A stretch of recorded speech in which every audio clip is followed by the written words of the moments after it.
segenap Dewan Juri dan hadirin yang berbahagia.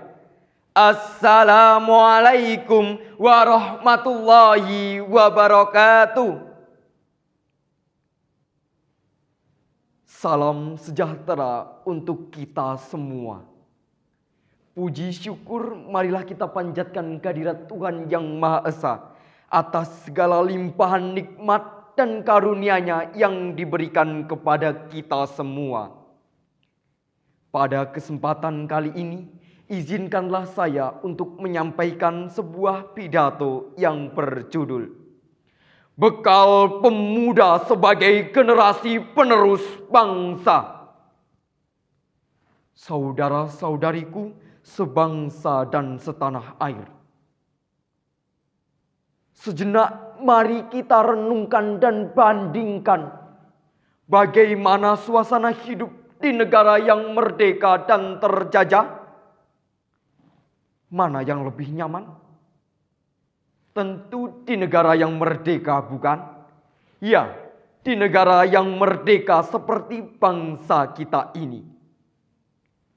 Kita semua juga mengetahui bahwa kemerdekaan yang kita nikmati saat ini bukanlah hasil jeripayah kita sendiri, melainkan hasil cucuran keringat, hasil air mata para pahlawan kami. Mereka rela mempertaruhkan nyawanya untuk mewujudkan kemerdekaan bangsa kita ini.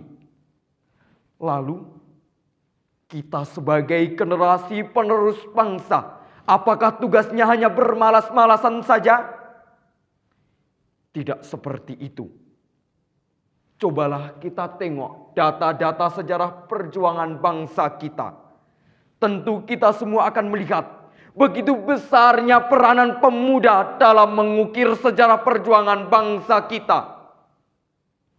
Mulai dari Sumpah Pemuda, proklamasi kemerdekaan hingga lahirnya era reformasi. Begitu besarnya andil pemuda dalam dinamika suatu bangsa. Maka tak heran bila disebutkan dalam sebuah hadis. Sesungguhnya di tangan pemudalah terletak nasib suatu umat atau bangsa dan di bawah kaki-kakinya kehidupannya. Menjadi generasi penerus bangsa sebagaimana yang disabdakan oleh Rasulullah. Tidak semudah membalik telapak tangan dan tidak bisa dibim salabim abrakadabra. Lalu, apa bekal kita untuk mengisi kemerdekaan? Tak lain dan tak bukan dengan berimtak dan beriptek. Mempunyai iptek yang tinggi tetapi tanpa diiringi dengan imtak hanya akan membawa bangsa kita ke arah jurang kebobrokan akhlak. Kita merdeka tapi jiwa kita terbelenggu dalam kemaksiatan. Maka tak heran bila banyak pemuda kita yang terjerumus dalam narkoba, pornografi, dan tindak asusila lainnya. Sebaliknya, mempunyai imtak yang tinggi tetapi tanpa diiringi dengan iptek hanya akan membawa bangsa kita kembali terjajah. Mungkin bukan dalam bentuk penjajahan fisik, namun dalam bentuk yang lain yang justru lebih menyakitkan. Penjajahan lewat film-film porno, gambar porno, pakaian seksi dan gaya hidup glamor. Sungguh sangat disayangkan, bukan? Hadirin yang saya hormati. Manakala berimtak dan beriptek ini dapat seiring dan sejalan, insya Allah para pemuda kita akan menjadi pemuda yang lebih mandiri, menjadi pemuda yang lebih berkualitas.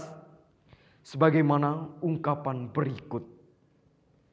Bukanlah pemuda itu yang mengatakan inilah bapakku, inilah engkongku.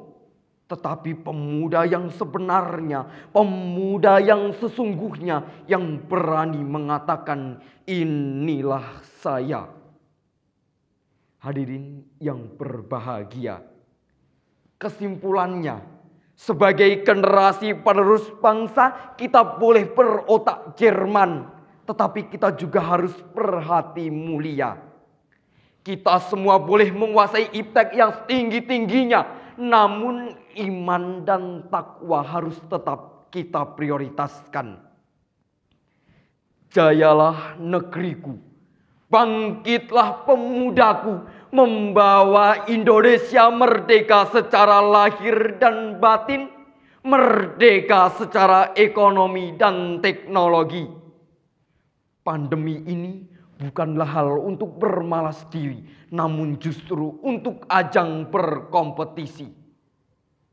Mari semua kita cari solusi, lalu bersama kita sepakati agar bangsa kita ini terbebas dan merdeka dari pandemi. Akhirnya, terima kasih atas semua perhatian.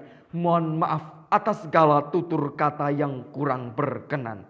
Wassalamualaikum warahmatullahi wabarakatuh.